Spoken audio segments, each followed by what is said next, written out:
శ్రీకృష్ణ జగన్నాథుడైన శ్రీకృష్ణుని లీలలు భక్తుల పాలిటి మానవుల పాలిటి మహావరములు. ఒకనాడు కృష్ణుడు ఏం చేశాడు? మా కృష్ణయ్యకు జై అంటూ కృష్ణుని బృందం అంతా భక్త బృందం గంతులేస్తూ వస్తుంటే ఒక గోపెమ్మ దీపం వెలిగించుకుందామని కృష్ణుని ఇంటికి వచ్చింది.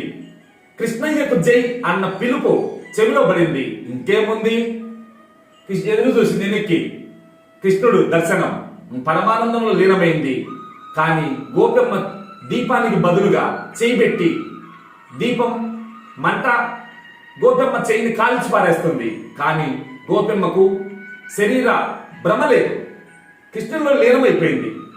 అంటే పరమాత్మను చూస్తే, దేవుణ్ణి చూస్తే దేహ భ్రాంతి చస్తుంది, మరి దేహాన్ని చూస్తే దేవుడు కనరాడు. మిత్రమా, ఈ దేహం భగవంతుడిచ్చిన, భగవంతుడు కట్టిన దివ్య మందిరం. మానవుడంటే ఎవరనుకున్నారు?